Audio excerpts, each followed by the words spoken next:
Deus. Entendi. Madeira, Viu madeira com bolo?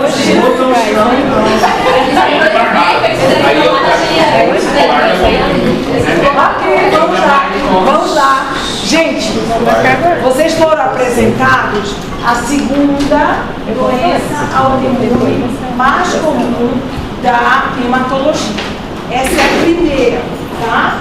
A primeira doença mais comum autoimune da hematologia se chama púrpura trombocitopênica imune. Ela também é chamada de púrpura trombocitopênica autoimune ou púrpura trombocitopênica idiopática. Tanto faz. A sigla é PTI. O próprio paciente gosta de chamar PTI porque ele não lembra púrpura trombocitopênica idiopática ou imune, que é muito longo. Então, de um modo geral, quando ele se apresentar a você em alguma consulta e for relatar o passado ou o presente de doença, ele vai dizer: eu tive PTI, tá? Que é a púrpura trombocitopênica imune. Então, ela é uma doença autoimune que consiste na diminuição, prestem atenção, porque esses detalhes fazem o acento no quadro clínico. Ela é a diminuição de plaquetas no sangue periférico como consequência da destruição acelerada pelo sistema retículo endotelial do vaso. Então, quando eu digo isso, eu estou dizendo a vocês que, de um modo geral, essa patologia, ela não é medular, ela é periférica. Logo, um mielograma não dará diagnóstico, ele apenas afastará uma leucemia, um mieloma, um linfoma, uma metástase. Por quê? Porque o quadro clínico da púrpura clássica não requer mielograma, tá? Muito bem. Ela é uma das causas mais comuns de plaquetopenia em crianças. Então, quem for pediatra vai ver muito no Cosme Damião ou no seu plantão de Unimed, de 9 de julho, seja lá onde você estiver, criancinhas que estavam bem e de repente a mãe percebeu ou um sangramento úmido, a criança fez xixi com sangue, escovou o dente, sangrou, ou as manchinhas roxas que levam essa criança então ao pediatra, tá? Então, ela é uma das causas mais comuns de plaquetopenia em criança.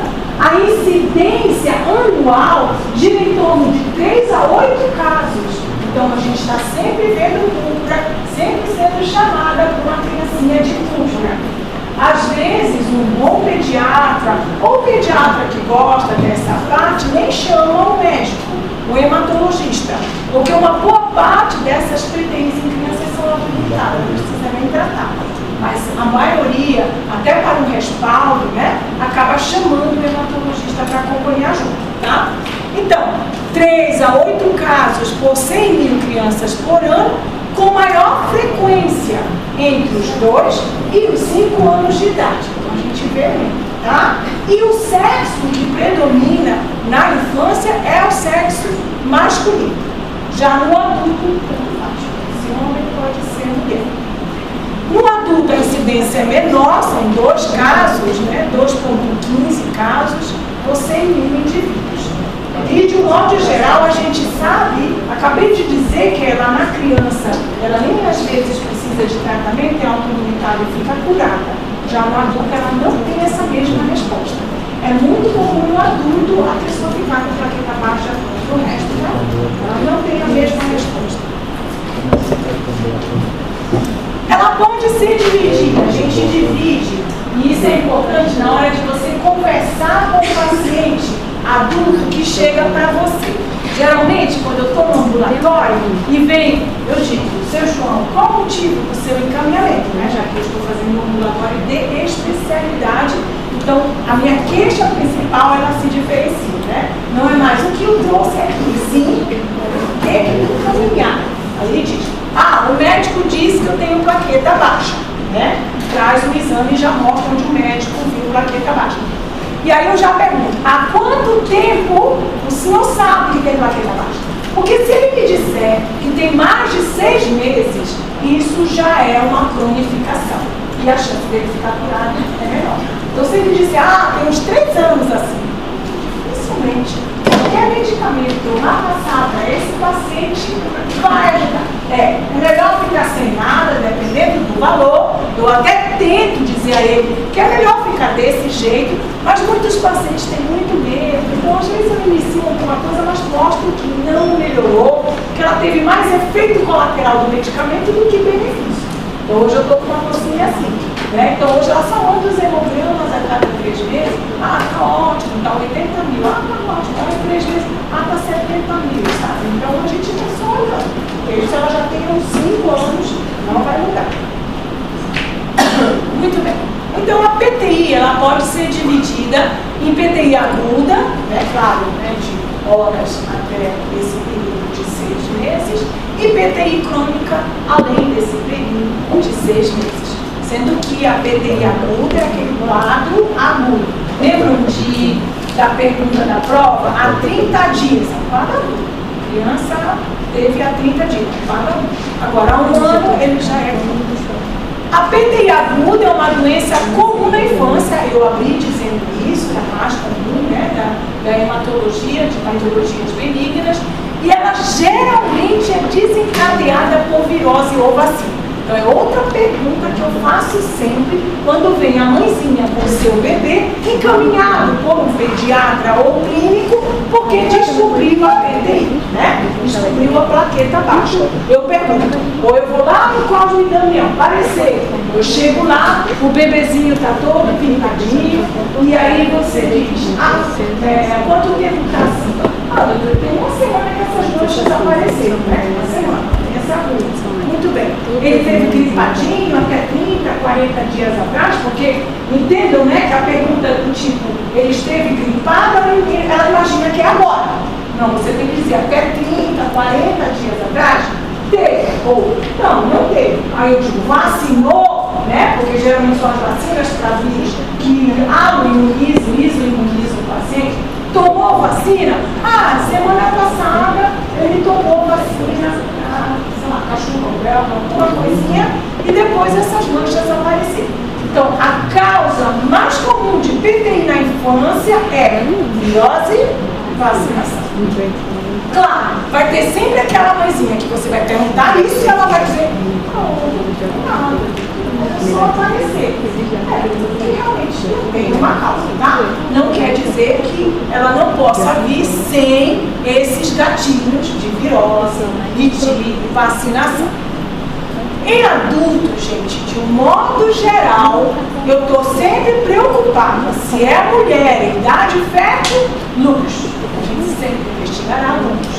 E ele pode não dar hoje, ele pode aparecer muito tempo depois. Então, a minha última púrpura teve púrpura aos 15 anos, 8 anos depois ela teve lúpus. Já teve um primeiro episódio autoimune e depois esse mesmo organismo agrediu as suas juntas e ela teve lúpus. Então, no adulto, geralmente é causado por uma medicação ou, no momento, ele dá. Se é homem, eu investigo AIDS, entre outros. Mas eu estou sempre desconfiando. E se é mulher, lúpus. A gente está sempre pedindo.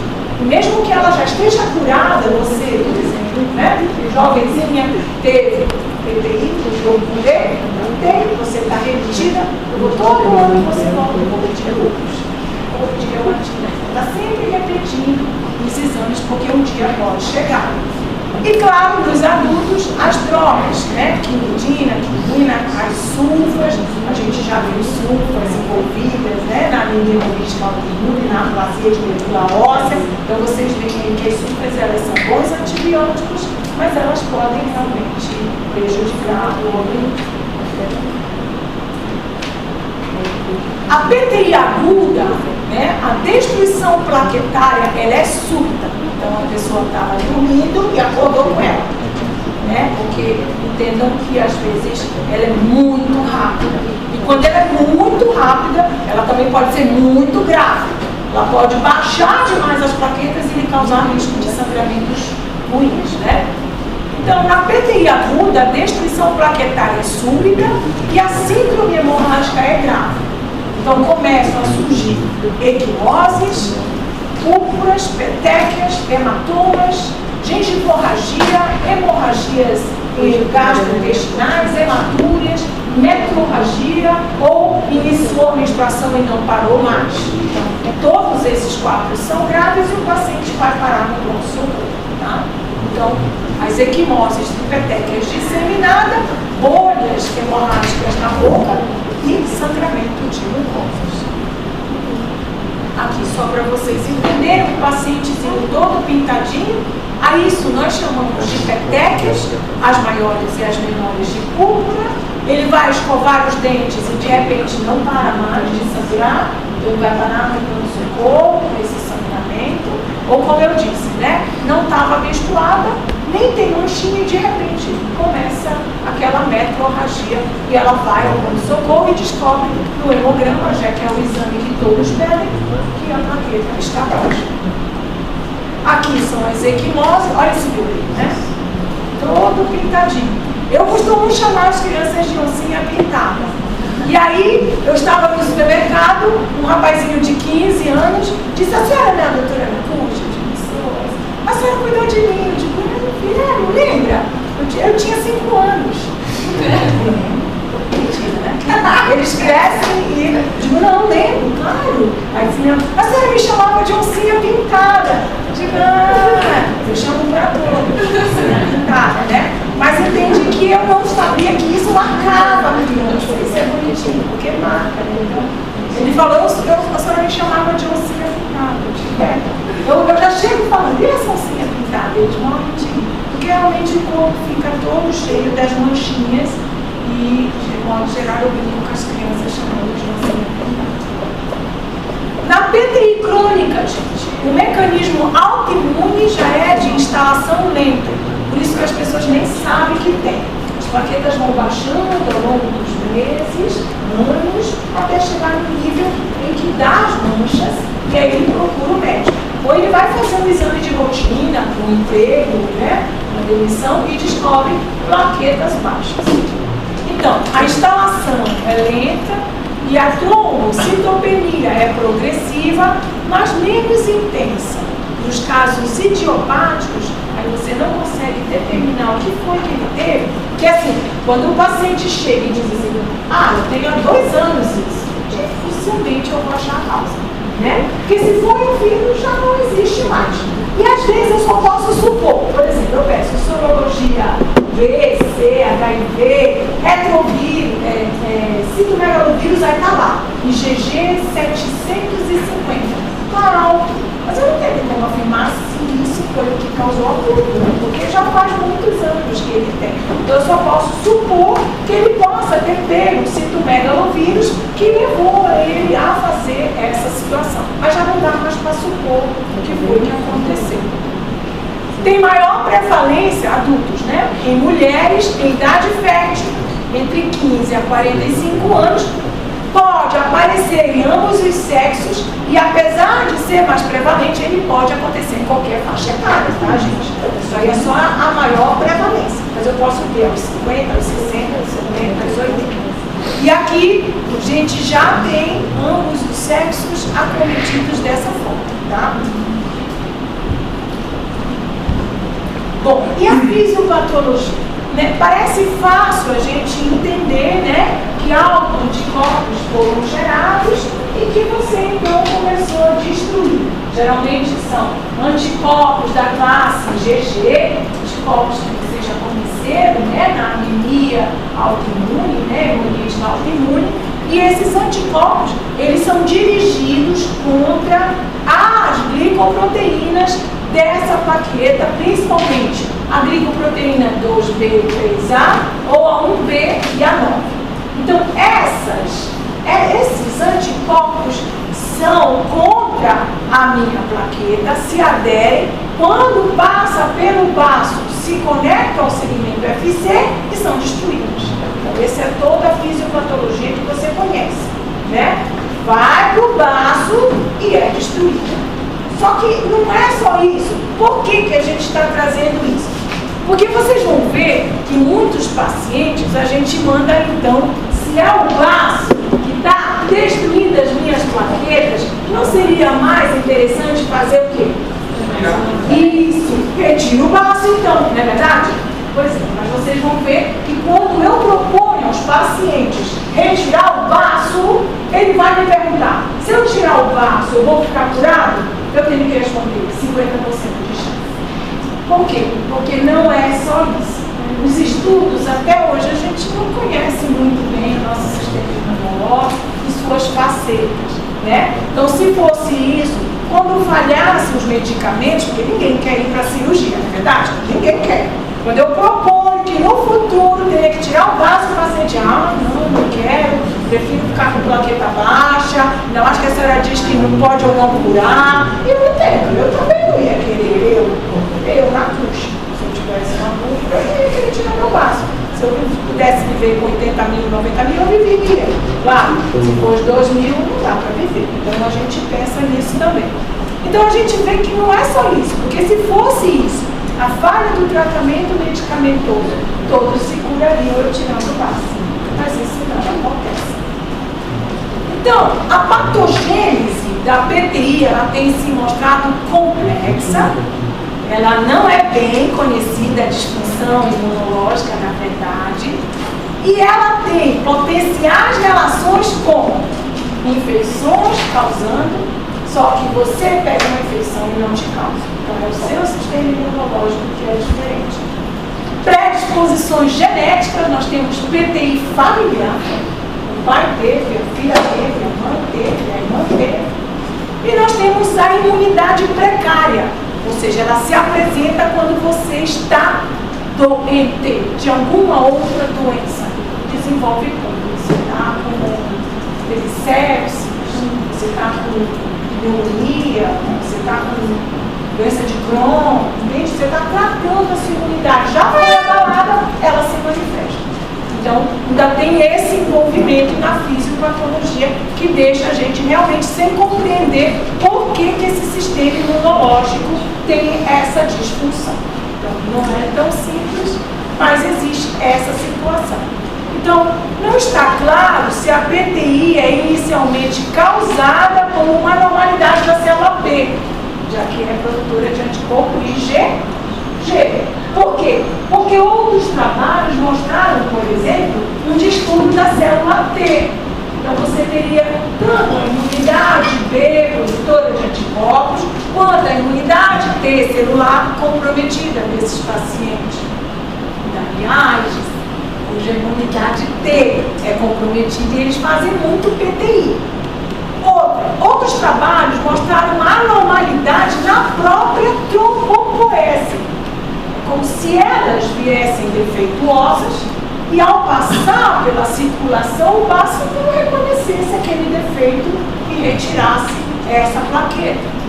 E também em outros trabalhos desses pacientes, principalmente crônicos, viu-se um aumento da ativação dos fagócitos mononucleares na mesma situação, né? Então parece ser multifatorial e não apenas que seria o nosso sistema de células B, produtoras de imunoglobulinas, tá? Então, não é tão compreendido isso daí e a gente entende por que quando eu tiro o baço, presta atenção, quando eu tiro o baço, como é que a minha plaqueta vai ser destruída?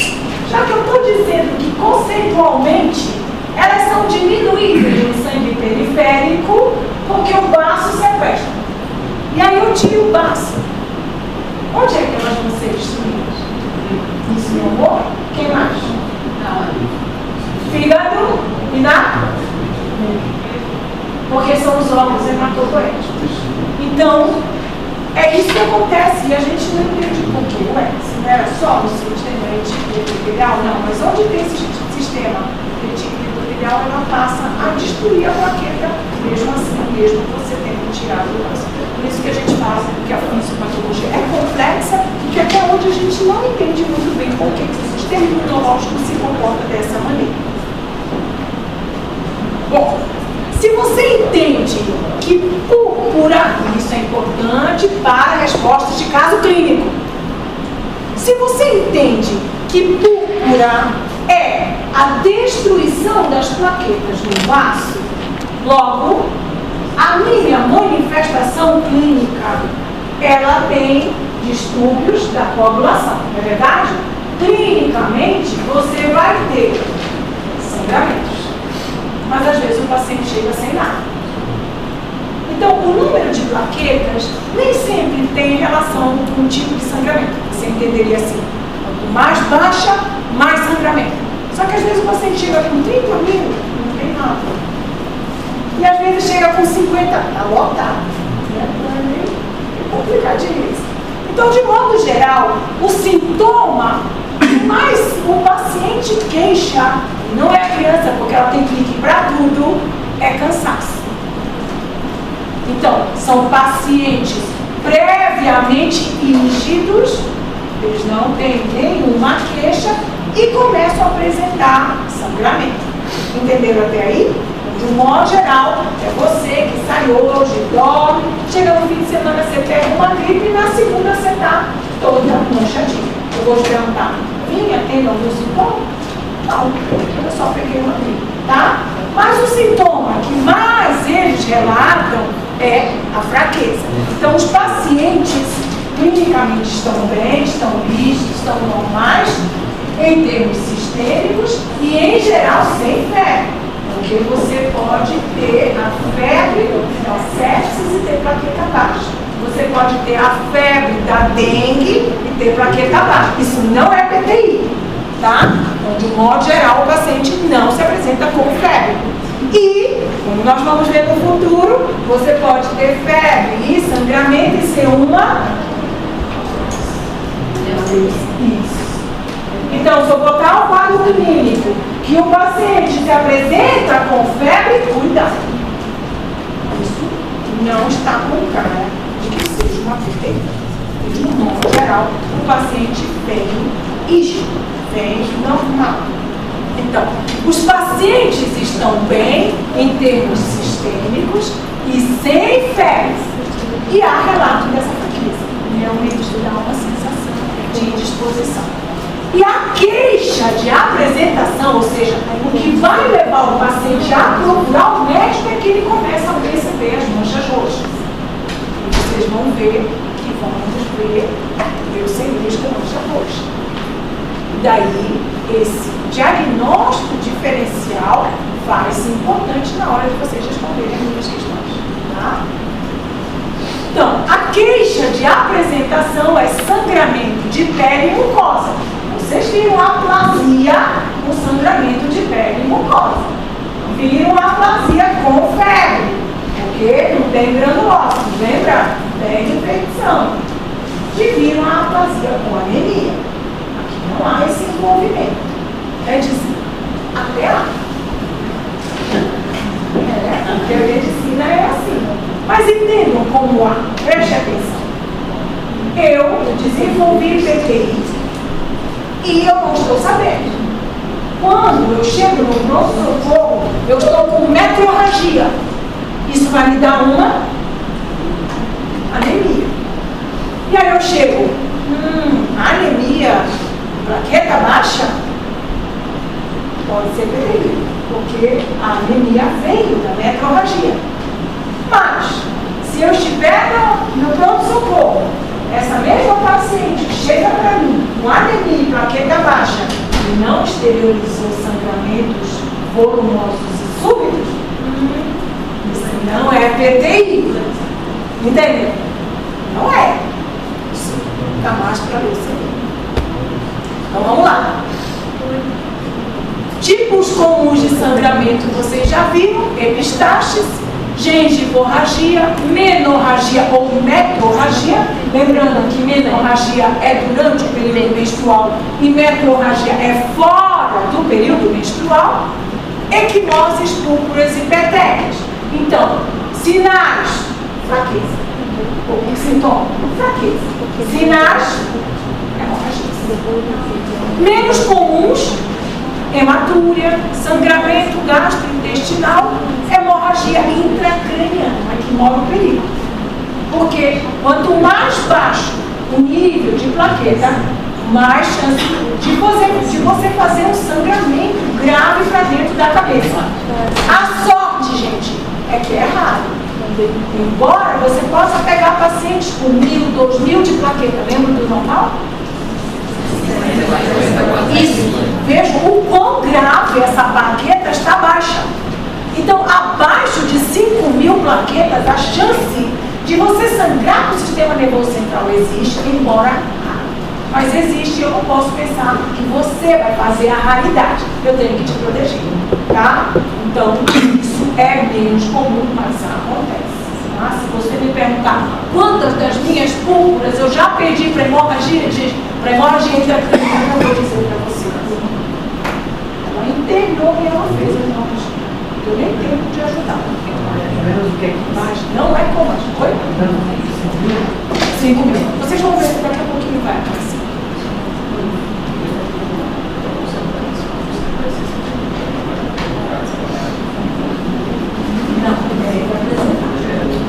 Não deve, mas pode ter uma pontinha de baço. É diferente.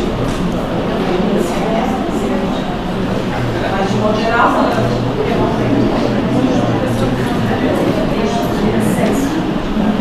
trombocitose, trombocitemia essencial, excesso, 1 milhão, 2 milhões, 15 milhões de plaquetas devem estar.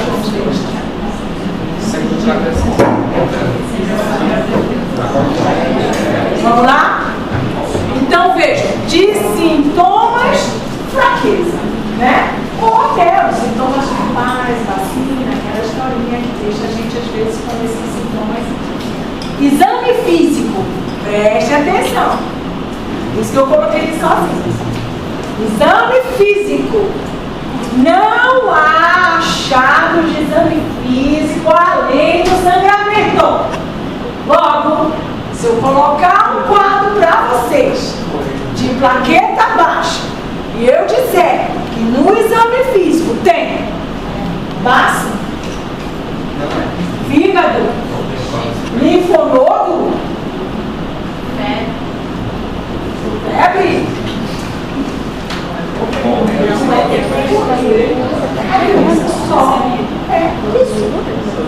não há por que ter proliferação de órgãos hematopoéticos, envolvimentos de órgãos hematopoéticos. Se você tem plaqueta baixa e é captureiro megalia palpável, pode fazer um hematoma. A chance de você ter terceiro é grande.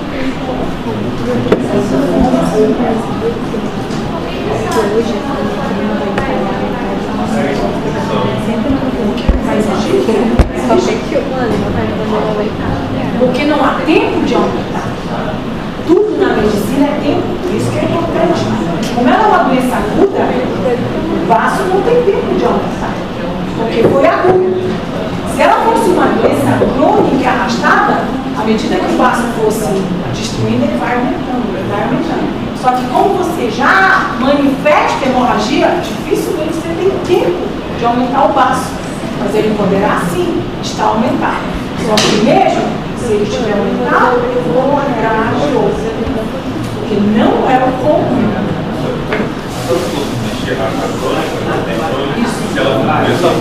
Não. Porque aí vem a adaptação do vaso. Entende? Ela é crônica para ir até o final. Ela fica. Então ele destrói só um pouquinho. Só um pouquinho. Isso dá. Se você quer um plaqueta baixa de ferro, passo. O último paciente deu assim, plaqueta baixa, crônicas, passo. Ele tinha síndrome de hipertensão. Entende? Por quê? Porque o organismo se adaptou. O passo não sai comendo, não, mesmo ele é lento. Doutora, em crianças, não tem aumento do vaso, porque ele forma aguda. Não dá tempo de crescer. Não. Você já dá o diagnóstico e não tem tempo de crescer.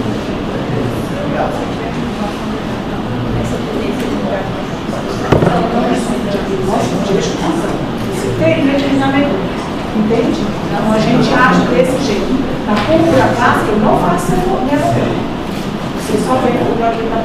exame físico está normal, eu vou te tratar.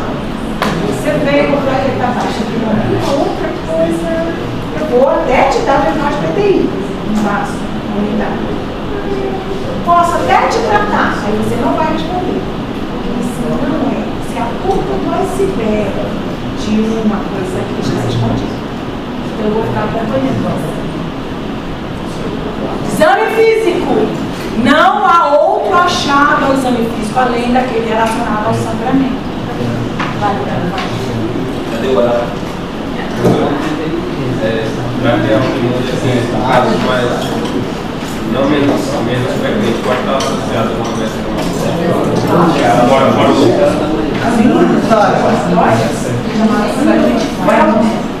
você tem, olha, a pergunta dele é importante. Ele falou, foram lúpus, alguma doença reumática, vá? Alguma, me lembram dos três, tá? Que pediram para sair da fala. Fora o lúpus, você tem a artrite reumatoide. Então, você é um portador de artrite reumatoide e, de repente, você começa a ter manchas roxas. Eu palpo, você tem baço. Eu falei que a PPI, ela não tem baço. E você tem baço, a isso nós chamamos de síndrome de Felt, que é hiperespelismo ou uma das suas plaquetas. Não é esse mecanismo que a gente está vendo. A sua doença autoimune que ativou o baço, que sequestra as profundas. Por isso que é diagnóstico diferencial. Se você tiver baço, aí tem que ir. Laboratório, prestem atenção. Vocês viram situações semelhantes. Vocês viram aplasia de medula óssea. Os três setores vão estar envolvidos. Então, no hemograma eu vou ter anemia, eu vou ter leucopenia, eu vou ter plaquetopenia. Vocês viram na anemia hemolítica autoimune o envolvimento da plaqueta, chamada síndrome de Evans. Isso, meu amor, Evans. Que a gente escreve Evans. Ou seja, é a associação da anemia hemolítica autoimune com a plaqueta. Ah, e digo mais, da anemia hemolítica com a trombocitopenia imune e a leucopenia imune. Por isso, às vezes, vem pancitopênica, igual a aplasia. E vimos uma outra situação, que é a anemia megaloblástica pancitopênica. Então, se eu perguntar numa prova, doenças que causam pancitopenia, eu não estou falando da medula, porque a medula vai diferenciar tudo isso. Se eu faço o mielo, está vazio, é a aplasia. Se eu faço o mielo, as células estão grandonas, megaloblásticas, é a B12. Se eu faço o mielo e encontro leucemia, é leucemia. Se eu faço mielo e encontro um quadro de mielodisplasia, deu para entender, mas eu vou ter que ir na medula. Então aqui não é comum, mas eu posso ter esse mesmo envolvimento. Síndrome de Evans, que vocês já conhecem. Mas eu vou ter que ir. Então vamos lá. Laboratório. O marco da doença é a trombocitopenia. Então eu estou dizendo que não deve ter nada além de trombocitopenia. A menos que nesse quadro clínico ela tenha feito uma metrorragia, uma menorragia, e ela chegou junto com esse quadro hemorrágico. É claro que ela vai ter anemia, né? Porque foi uma avalanche em casa de sangramento genital, eu chego anêmica. Não tem como, meu hematócrito está 40. Mas ela vai te relatar que teve metrorragia ou menorragia. Então, o marco da doença é a trombocitopenia, com contagens que variam e podem chegar a ser menor que 10.000, que já é uma púrpura grave, com risco de sangramento para o sistema nervoso central. Embora eu diga sempre, cerrado é a primeira coisa que eu penso e que eu quero proteger meu paciente. Morfologia das células. Também não devo achar nenhuma daquelas alterações que a gente bateu, né, durante as aulas de hemograma. Aqui no máximo que você pode ter é macroplaquetas, que são plaquetas mais jovens que são levadas ao sangue periférico sem ter amadurecido, porque está destruindo tudo. Só. Então, se você encontrar alguma outra coisa, lembre-se, pode não ser púrpura. Tem indicação de mielo. Então, a morfologia das células do sangue periférico é normal, exceto pelas plaquetas ligeiramente maiores, que elas são chamadas de macroplaquetas ou plaquetas gigantes, que são plaquetas jovens que são produzidas e mandadas sem ainda amadurecer, porque está sendo necessário o sangue periférico, que a turma não tem mais tempo. Vamos mandar a plaqueta mais jovem. Entenderam aí? Então, cuidado no relato de caso clínico das nossas provas. 10%, eu me antecipei, olha aí. 10% dos pacientes terão anemia hemolítica autoimune coexistente. Então, não venham chorar. Eu estou dizendo que é raro. Eu estou dizendo 10%. Então, se eu botar um quadro clínico, preste atenção, né? Porque 10%, essa autoimunidade também poderá agredir as suas hemácias, levando ao que a gente já conhece de anemia hemolítica autoimune, chamada síndrome de Evans. Se escreve Evans, se pronuncia Evans. E a medula óssea? Já falei, né? A medula óssea, ela não vai mostrar alterações dignas de outras doenças. Ela vai mostrar uma medula normal, raramente uma hiperplasia de megacariócito. Raramente. E ainda assim, esses megacariócitos são megacariócitos típicos, tá? E as provas de coagulação também são inteiramente normais, exceto a plaquetinha. Se você pedir um coagulograma, as plaquetas é que vão mostrar. Então, o TTP é a função hepática, é via intrínseca, é fator de coagulação, e ela não tem alteração de fator de coagulação, de via intrínseca, ela não tem hepatopatia para ter alteração. E por que eu digo isso? Porque se você pegar este mesmo paciente e ele tiver TAP alterado, nós vamos dar a coagulação. TAP alterado, TTP e plaqueta baixa, só falta um dado para eu dizer que ela está em CIVD, coagulação intravascular disseminada. É outra doença. É outra doença. Por isso eu estou chamando a atenção, tá? O coagulograma desses pacientes são normais. Normais. Se tiver alguma alteração no coagulograma, é outra doença. E a gente vai começar a conhecer. Agora, nesse caso, a partir de mais de 50 dias não, você considera trombocitopenia esclarecer. A só será pública se você excluir tudo isso que eu estou te falando. Aí você pode dar TTI para qualquer valor de trombocitopenia, tá? Desde que tenha essa situação. Oi? TAP alterado é hepatopatia, é síndrome de hipertensão portal, é sequestro esplênico, levando a tua plaqueta a ficar baixa. E a primeira manifestação de um hiperesplenismo é a plaqueta que vai embora. Depois vem leucócito, hemácia, mas você pode pegar um paciente só assim. TAP alterado, você vai descobrir uma hepatopatia, uma hipertensão portal, uma esplenomegalia, uma trombocitopenia. Se eu tiver TAP e TTPA alterado, que é a via intrínseca, a via extrínseca, vocês sabem, né? Porque nós temos fisiologia, vocês se lembram, a via extrínseca é aquela produzida através da vitamina K. É o fígado que pega e produz os fatores de coagulação, que são qual? 2 mais 9, quanto é? 2 mais 9, perdão, 2 mais 7, quanto? 9, muito bem, você tirou 10 na prova. Então, quais são os fatores da coagulação dependente da vitamina K? 2, 7, 9, 10 na prova. Bom, se eu tenho TAP alterado, quem produz isso é o meu filho. Eu tenho doença hepática. Então, se eu tenho plaqueta baixa com TAP alterado no meu coagulograma, eu vou atrás de doença hepática.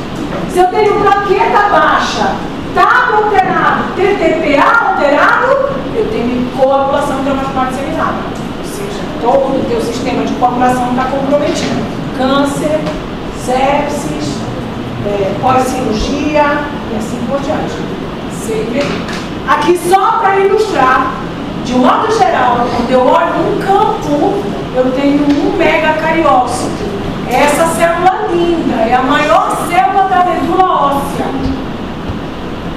E olha só, nesse campo, 1, 2, 3, ou seja, existe um aumento dos megacariócitos. Mas isso não é o mais comum, já falei. De modo geral, a medula vem lá, mas você pode ter, quando há uma destruição muito intensa, um aumentozinho do número de megacariócitos.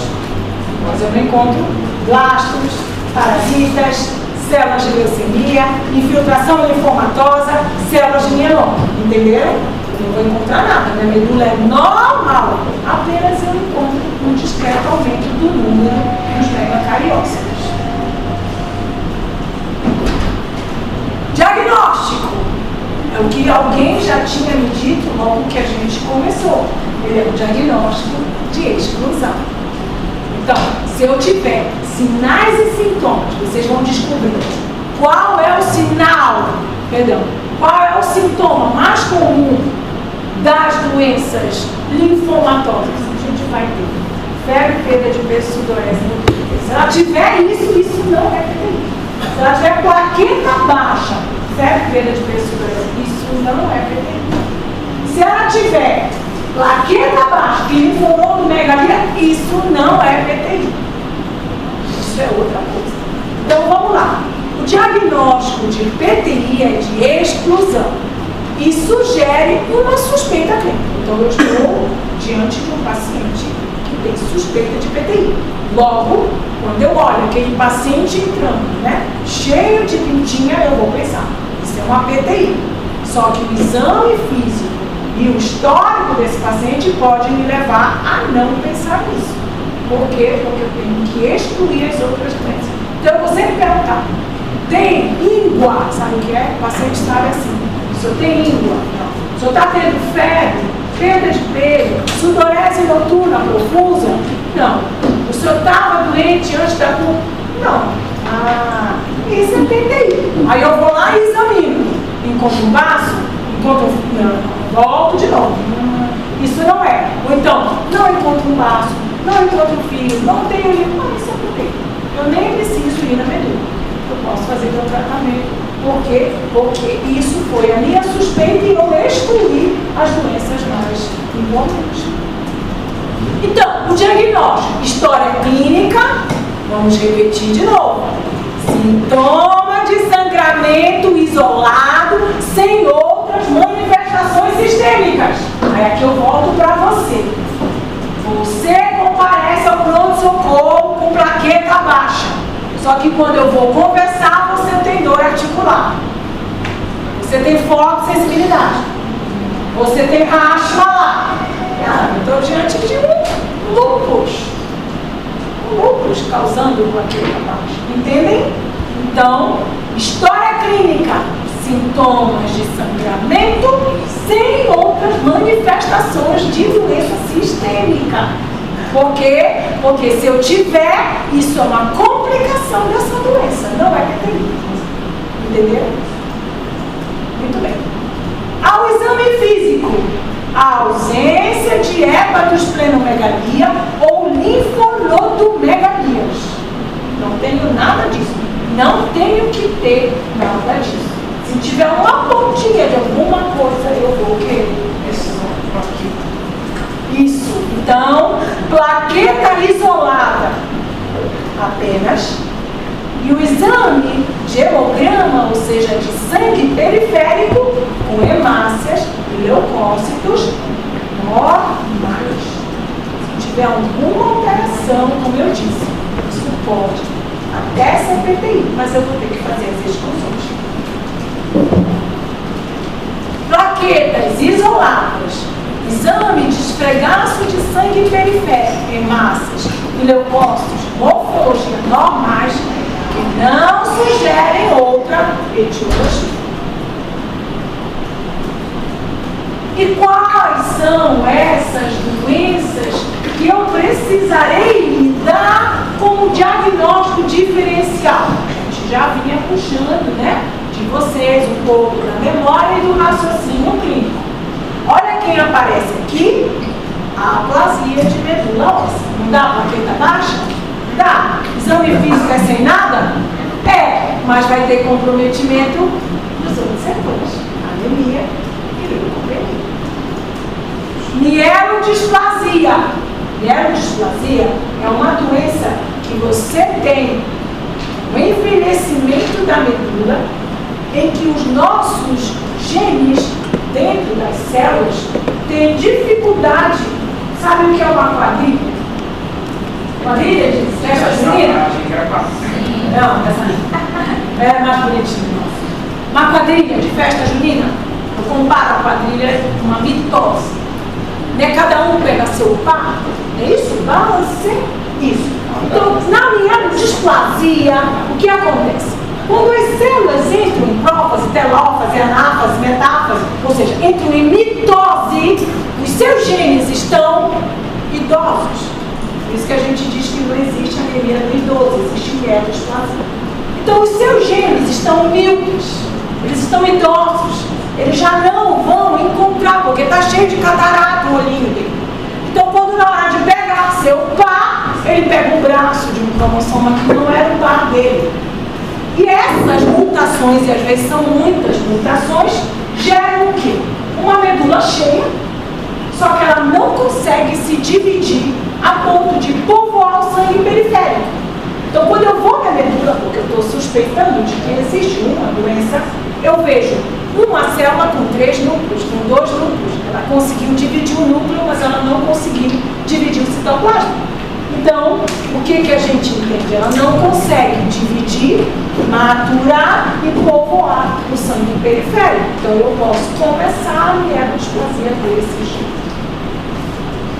Neoplasias hematológicas, que será a nossa abordagem daqui para frente. Leucemias, linfomas, mielomas. E cada um tem as suas características. A mielodisplasia pode dar uma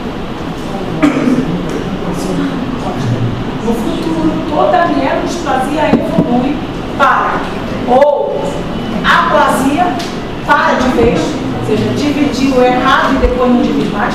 E aí o paciente vai precisando de sangue cada vez mais, sangue e plaqueta, ou ela explode com leucemia. Antes de mielodisplasia, vira leucemia. Anemia megaloblástica. A gente já tinha cantado essa bola. E o alcoolismo crônico, que acaba, o álcool é neurotóxico e acaba prejudicando não só o meu fígado, levando ao aumento do básico, hipertensão e cirrose, como também afeta a minha medula por conta da falta da vitamina B1. Isso são os distúrbios da medula óssea. E aqui é o que vocês, ou até aqui vocês já poderiam suspeitar como clínicos. É o que a gente vai suspeitar como clínicos. Doença autoimune, aqui está a artrite reumatoide. Lúpus eritematoso sistêmico, um dos grandes causadores de plaqueta baixa. E artrite reumatoide. Mas qualquer doença da reumatologia ou qualquer doença autoimune se associa, eu venho dizendo isso o tempo inteiro. Viu que a anemia hemolítica autoimune se associa a púrpura? Viu que a púrpura se associa a anemia autoimune? Então, se eu tenho tireoidite, qualquer doença autoimune pode evoluir com essa situação. Medicamentos. Sulfa, nós já viemos falando ali na aplasia. O quinino, né, muito usado, né, para a malária. Cefalosporina são antibióticos de uso corriqueiro. Mas é claro, é fácil você suspeitar, né? Você vai no consultório, está com amidalite. Hemograma sugestivo, né, de infecção, leucocitose, o PCR elevado, né? Mas tá lá, febre e tal. Aí eu passo cefalosporina. Dou cefalexina para tomar em casa. 2 comprimidos, 3 comprimidos por dia. E aí, quando você volta, traz um hemograma para eu ver aquela leucocitose, a plaqueta está baixa. Então, eu sei, eu estou usando o medicamento que causa a plaqueta baixa. Então, o que eu faço?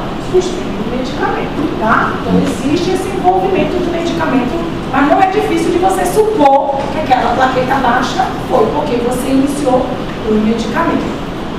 Hiperesplênismo, já falamos aqui, sequestro esplênico, hipertensão portal, devido cirrose hepática com as suas várias causas, desde álcool, hepatite B e C, hepatite autoimune ou criptogênica, que você não consegue descobrir por quê. CIVD, falamos de CIVD, vai ter alteração no coagulograma. Sepsis.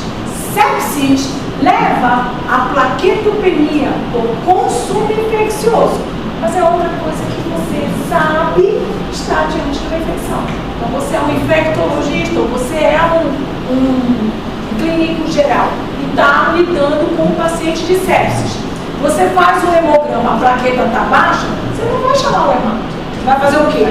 Melhorar o seu antibiótico, né? Está perdendo. Se você está baixando as células do sangue, você está perdendo para a infecção. Então, se você estava lá com ceftriaxona e claritromicina, tira tudo e bota um canhão.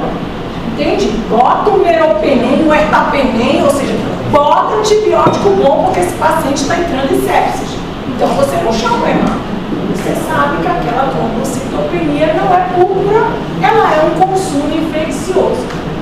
Infecções virais, e a infecção viral que mais vocês conhecem, que cursa com plaqueta baixa, qual é? Dengue. A dengue não é uma púrpura, a dengue é dengue, ela cursa com plaqueta baixa. Dengue, malária, citomegalovírus, Covid, né? Tudo isso, todos os vírus podem cursar com trombocitopenia. Hepatopatias, nós falamos de hiperesplenismo no contexto das hepatopatias. CHU, sabe o que é CHU? Isso, síndrome hemolítico urêmica. Então, você pode ter trombocitopenia na presença de insuficiência renal. Isso não é uma PTI, isso é CHU. Anemia hemolítica, púrpura, plaqueta baixa no paciente da nefrologia. CHU. Síndrome hemolítico urêmico. Então, tem anemia hemolítica, trombocitopenia hemolítica e insuficiência renal. Então, o nefrologista nos chama? Não, ele sabe que isso faz parte da doença dele. O clínico chama? Chama, porque ele não tem noção. Aí a gente vai lá, mas isso é Xuxa, né? Aí vai lá e conserta a casa. E os hemangiomas, né? Que são aqueles enovelados de vasos e a plaqueta é estourada dentro desses vasos. Claro, para ter isso é preciso ser vários hemangiomas. Eu só tenho um paciente assim. Ela tem um fígado imenso, que não é um fígado imenso, são os hemangiomas. E ela veio para mim com plaqueta baixa. Não, eu não dei esse diagnóstico. Ela já sabia que tinha hemangioma. Ela tem no baço, no fígado, ela tem até no cérebro. Ela é um potencial de risco o tempo inteiro de hemorragia. E a gente não consegue melhorar a plaqueta. Porque não tem como tirar o vazio, porque são muitos. Tanto é que quando ela deita, o fígado é palpável. Não é o fígado, são os novelos de hemangioma. Uma doença rara, mas ela tem. Tratamento.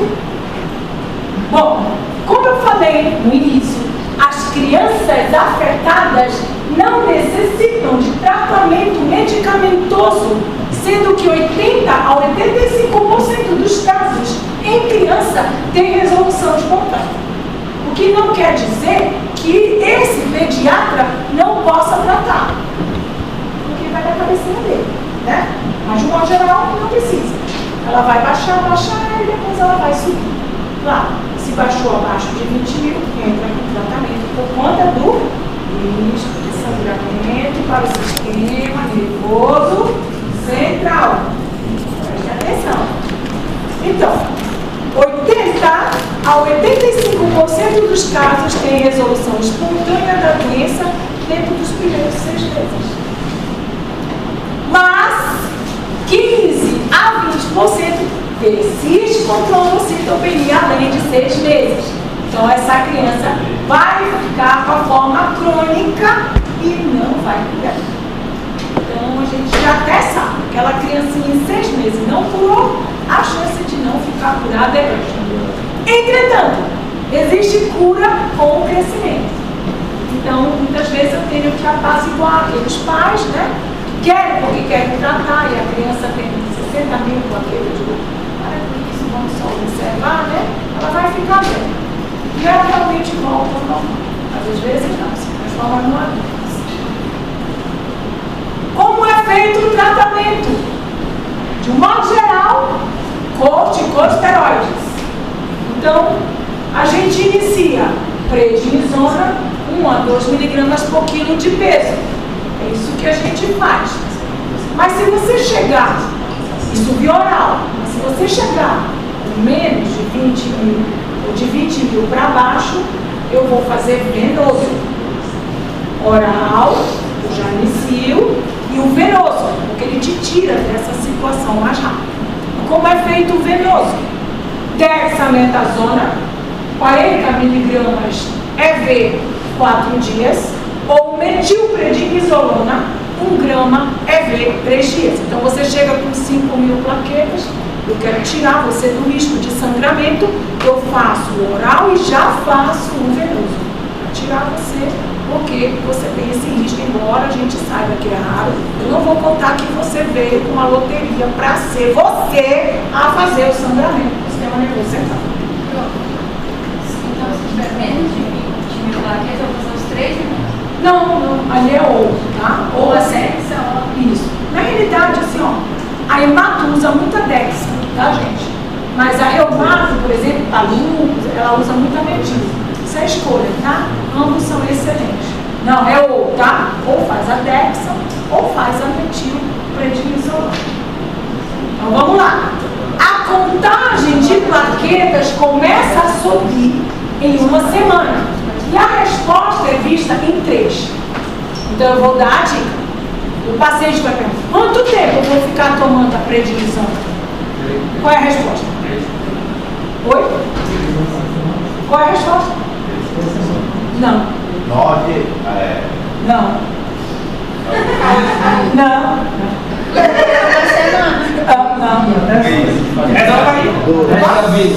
Opa!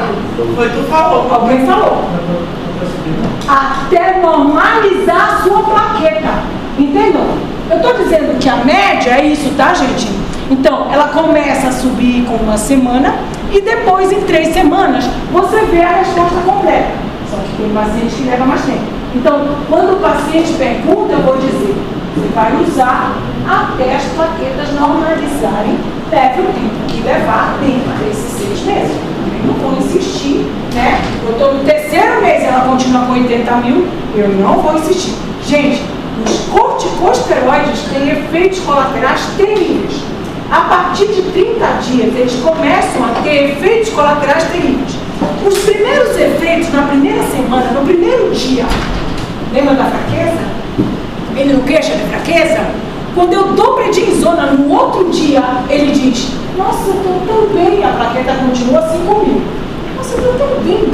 Porque o corticoide dá sensação de bem-estar. Na 2ª semana, ele já está irritadíssimo. Está virado no giraio. Está dando patada em todo mundo. Na 4ª semana, ele já está depressivo com tentativa de suicídio. Isso tudo causado pelo corticoide. Por isso que nós não fazemos em pacientes psiquiátricos. Ele é o padrão ouro. Todos começam com corticoide. Se você não responde ao corticoide, dificilmente você vai responder com outros. Pode responder, mas é mais difícil. Então vejam, se você vai usar mais tempo, e a gente vai usar, porque até ele atingir o normal, eu começar a tirar de maneira gradual, porque quando a gente coloca o corticoide, que é produzido pelas glândulas suprarrenais, o que vai acontecer? A suprarrenal para de funcionar. Eu já estou tendo muito cortisol circulando. Então, se eu tiro de uma vez, ela não está preparada para produzir de volta. Então o corticoide vai sendo tirado aos pouquinhos ao longo dos meses.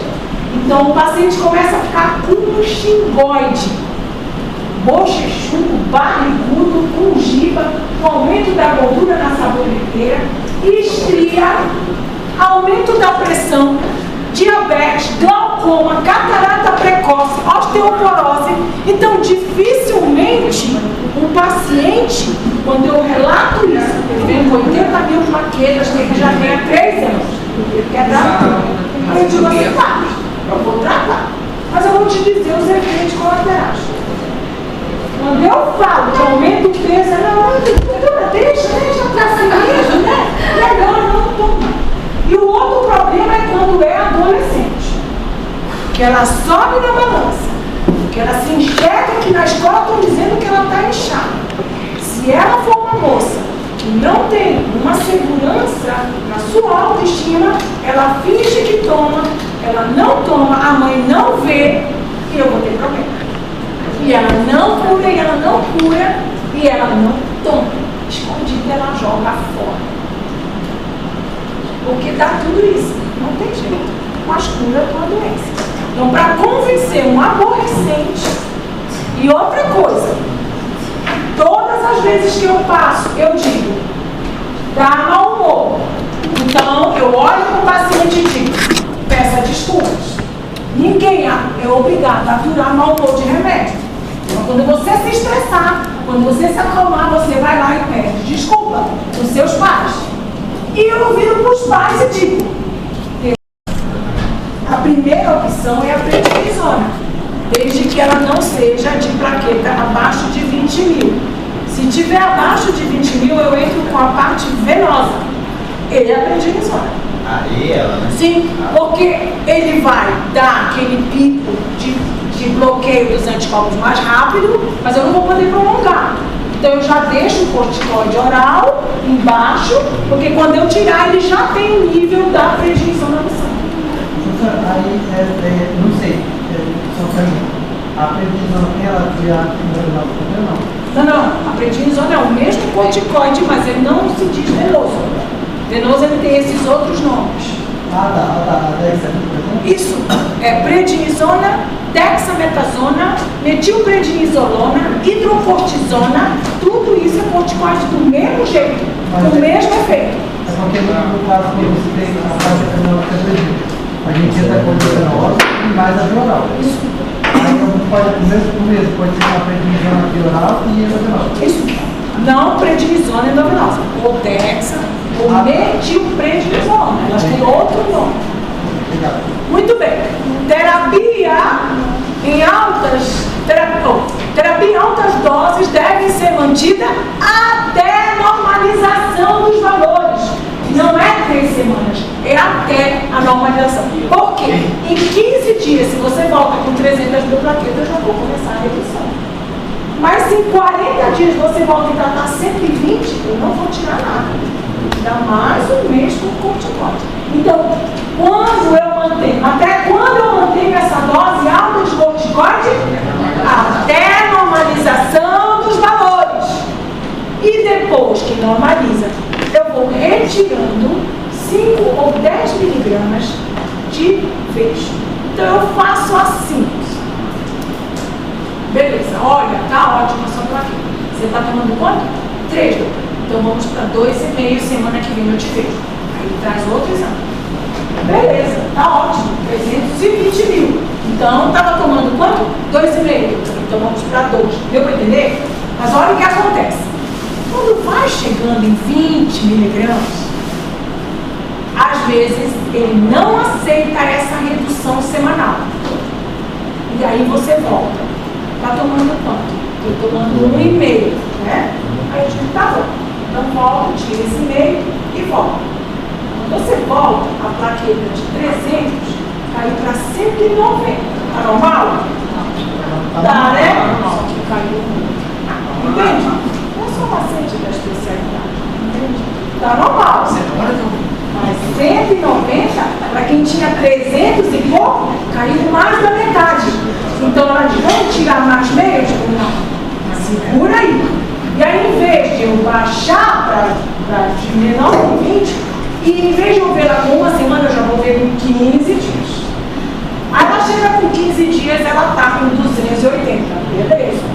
Aí eu tento tirar, deu para entender? Caiu um pouco, aí eu já vejo com 30 dias. Então, eu vou reduzindo lentamente e espaçando o período que era de semanal para 15, às vezes para 30 dias, até ela conseguir viver sem esse remédio. Então, você entende que ela vai ficando meses com esses remédios, com os efeitos colaterais. É bem insuportávelzinho, mas a maioria toca direitinho e ajuda. Professora, quando tira todo o paciente da semana, ele vai cair. Aí é que tá, boa pergunta. Então vamos lá. Aí eu tirei hoje, você estava com 5 miligramas, beleza. Dose baixinha, vamos tirar. Aí eu te vejo por uma semana. Hemograma. Tá ótimo, maravilhoso, estabilizou. Vou te ver com 15 dias. Tá ótimo, maravilhoso, melhorou. Vou te ver com 30. Te vi com 30, agora eu te vejo com 2 meses. Depois, com 3 meses. Até ficar uma vez por ano, num período de 5. As recaídas acontecem nos 2 primeiros anos. Então, às vezes, você vinha super bem, como aconteceu com a minha paciente. Ela vinha super bem. 6 meses depois, ela pegou uma filhote. Caiu tudinho. Foi parar no pronto-socorro com 6 mil plaquetas. O que aconteceu? E aí, o que aconteceu? E ela ficou super decepcionada. Por quê? Cara, você precisa ver a cara de decepção. Ela vai ter que começar tudo de novo, os 3 comprimidos. Ela que já vinha emagrecendo, né? Já estava 6 meses depois, estava tudo normalzinho, a irritabilidade melhorando, aí ela chora. Muitas não aguentam, chora. Doutora, não tem outro jeito. Eu tenho outro jeito. Bom, quando a paciente está grave e às vezes com hemorragias importantes, eu entro com imunoglobulina humana.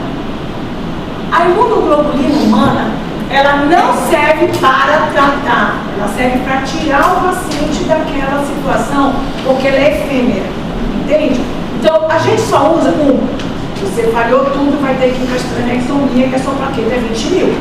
Então, eu dou imunoglobulina 2, 3 dias antes, sobe, você vai para a esplenectomia e vai baixar. Em 2 semanas você não tem mais nada perfeito. Entende? Então eu guardo a imunoglobulina para as emergências hemorrágicas e para as cirurgias. Então eu uso, o efeito dela é rápido, em 1 a 5 dias a contagem de plaqueta normaliza, é dispendioso, cada frasco desse é mais de R$1.000, tem que ser dado pelo SUS, porque você vai usar 1 grama por quilo, você vai usar 5 frascos de 6 em 6 horas durante 5 dias. Então não tem quem tire do bolso, então a gente pede para o SUS, entendeu? Aí o SUS dá, não é difícil não. Então ele é dispendioso e seu efeito não é duradouro, por isso a gente não usa para tratar nada. Né? Se você entrar com culpa, eu não vou usar imunoglobulina, porque ela não tem efeito duradouro, 1 a 2 semanas e você voltará a ter plaqueta baixa. Então ela é reservada para as emergências hemorrágicas e para a esplenectomia ou outra cirurgia, tá, gente? Você está com apendicite, a gente tem que aumentar essa dose rápido para você ir para a cirurgia. E claro, falar um pouquinho da esplenectomia. Nos pacientes que apresentam falha aos corticosteroides e a imunoglobulina humana, a esplenectomia é a opção terapêutica de escolha, sendo o método mais previsível para alcançar uma remissão durável. Mas eu vou ser sincera sempre com o paciente. Pode não funcionar. A minha paciente, eu vou mostrar outra lista de medicamentos, gente, que é vasto, tem vários medicamentos quando falha, e ela fez tudo, inclusive a esplenectomia. Nessa época que eu cheguei aqui, não tinha nem concentrado de plaqueta no banco de sangue, era bem difícil. E ela foi para fora, via DFD, tratamento, fora de domicílio. Ela foi para São Paulo tirar o baço e voltou. Então ela viveu, morreu de Covid na pandemia. Ela viveu, aposentou, porque eu tive que aposentá-la, né? Já que um baque, um acidente, ela vivia com 20 mil. Ela recebeu o benefíciozinho da aposentadoria dela, uma pessoa muito humilde, muito querida. E ela viveu assim, tipo, eu peguei na adolescência, ela ficou 20 anos com a plaquetinha baixa, e infelizmente.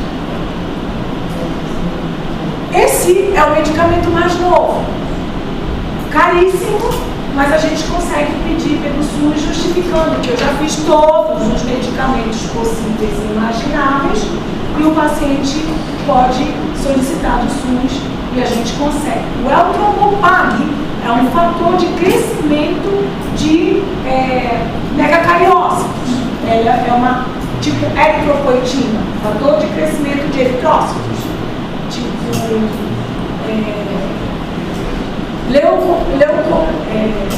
granuloquina, fator de crescimento de granulócitos. Esse é a trombopoetina, fator de crescimento dos megacariócitos. É caríssimo também. Uma caixinha só vem 14 comprimidos e cada caixinha dessa é mais de R$1.000 por governo. Mas a gente justifica e ele vai usando. Mas tem paciente que usa e não melhora. Meu paciente, gente, vive com 10 mil. Não sei como ele já está acompanhando comigo há 15 anos sem que ele tenha tido nada. E ele já tomou isso daqui, ele me devolveu porque o surtiu efeito eu tive que dar para outro paciente. Nem mexeu assim, sabe? Continuou 15, não mexeu, foi para 17. E depois voltou para 15. O Eltrombopag, ele tem efeitos colaterais terríveis. E o pior deles é trombose. Estimula tanto que te dá trombose. Ele foi retirado do mercado no início, depois ele voltou dizendo que mexeram na clínica dele e ele está melhor. Então o Eltrombopag, ele é bem tolerado, mas está associado a eventos adversos, como o risco de complicações tromboembólicas. Quando eu falo isso, tem paciente que não quer tomar. Fora isso, né? Cefaleia, insônia, fadiga, anemia, náuseas, vômitos, dores no corpo, parece que você vai gripar, chamada flu-like. São sintomas flu-like, muitos medicamentos, esses biológicos dando flu-like.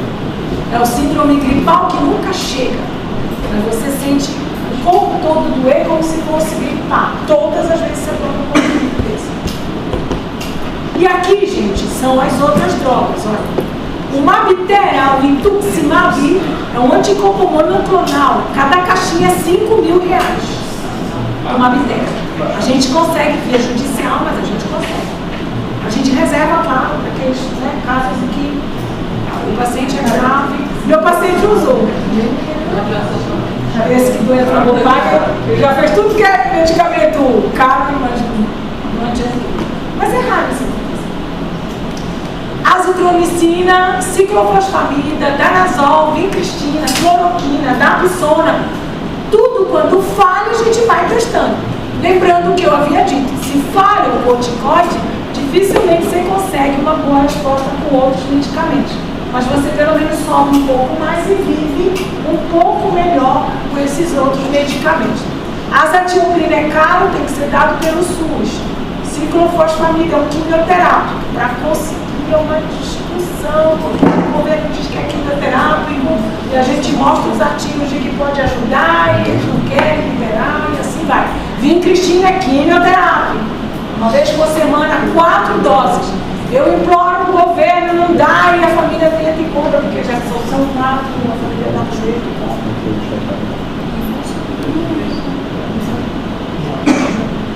E aquilo que vocês estão se perguntando. Se eu tenho plaqueta baixa, por que não dá plaqueta? Lá na nossa enfermaria tem um caso semelhante. E aí, o que aconteceu? Ele foi para o pronto-socorro João Paulo com 18.000 plaquetas. Lá passaram o concentrado de plaquetas e no outro dia dosaram as plaquetas e ele foi para 12.000 plaquetas. O que aconteceu? Se ele não reconhece a sua própria plaqueta, imagina Cada bolsinha dessa, gente, são vários doadores. Uma bolsinha são vários doadores. Porque a camada de plaqueta é muito fininha. Então, para eu conseguir uma bolsinha, eu peguei vários doadores. Então, se ele não reconhece a própria plaqueta, imagina a plaqueta dos outros. Mas, para salvar aquela vida, a gente tem. Até para justificar, você é um clínico e ele fez hemorragia digestiva, né? Hemorragia cerebral, você vai estar lá, não, mas eu passei plaqueta, função do outro, porque faz parte da doença, né? Então, aqui a gente reserva isso. Então, a transfusão de concentrado de plaqueta é uma unidade de plaqueta para cada 10 quilos. Então, se você tem 60 quilos, eu vou te dar 6 unidades. Cada unidade de plaqueta aumenta 10 mil plaquetas. Então, se o meu paciente que tinha 18, eu dei 60 mil plaquetas, como observou, foi para 15. Destruiu toda e o pouco que ele tinha destruiu também. Agressiva doença.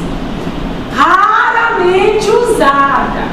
Ela só vai sobreviver algumas horas. Então não adianta insistir. Principalmente se você já fez e baixou. Ou nem isso. Por exemplo, você sabe que se eu te der 6 unidades, eu estou te dando 60 mil plaquetas. Aí você está com 10 mil plaquetas. Eu te dou 60. Você vai para 20. Subiu? Subiu. Mas a maioria foi destruída. Então você está lá no pronto-socorro João Paulo, tá? Chega uma ponta. 10 mil plaquetas.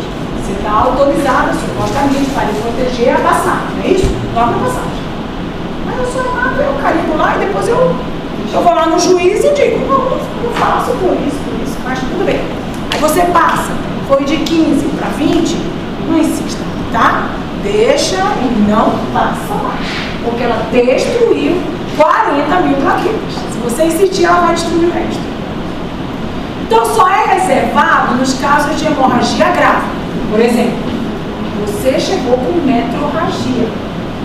Não vai parar, porque para o corticoide fazer efeito, vocês viram, leva uma semana para ele te tirar disso. Então, eu preciso parar do sangrado. Então, eu posso usar o concentrado de plaqueta.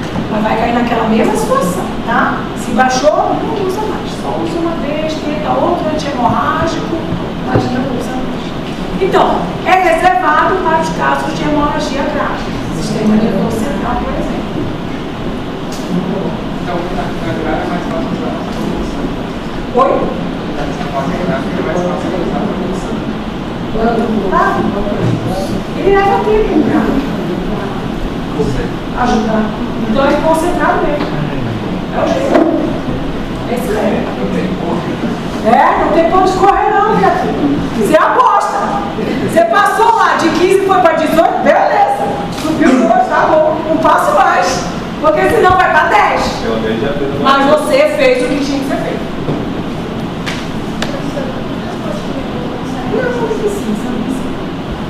Não precisa. Você tem impressão de que o transplante é uma coisa boa? Não, você corre um risco de vida danado. Então você prefere um risco de vida que você pode morrer, ou você prefere viver com uma doença benigna, uma doença que não vai te causar nada? Claro, ninguém manda.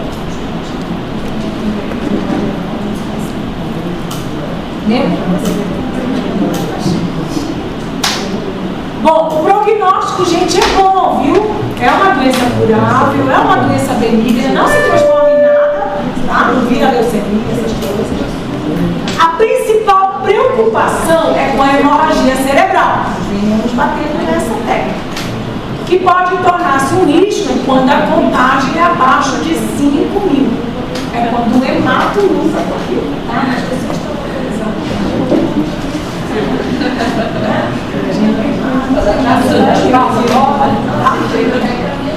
Isso, já manda pra frente, porque você não quer saber de ficar no plantão, o cara não pode espirrar e sangrar pra dentro da cabeça. Bom, a principal preocupação, então, é a hemorragia cerebral, que pode tornar-se um risco quando a contagem de plaqueta é abaixo de 5.000, né? Então, nesse caso, aqui a gente passa, não, de 10 mil para baixo, a gente passa. Mesmo com contagem de plaquetas muito baixas, volta a repetir o sangramento fatal errado, tá, gente? Então, não tenha tanto medo. É isso.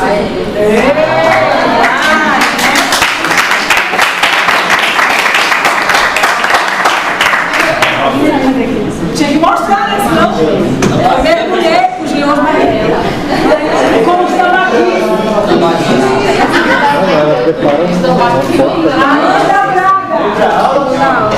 Amanda Orloff. Ana Beatriz Verdana. Foi pro salo, né, mãe? Andressa. Aqui. Bruno Mendes. Camille. Aqui, ó. Camille. Presente pra hoje. Carla Carolina. Presente. Clara.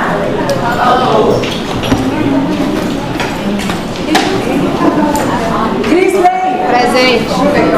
Diego. Eduardo. Elber.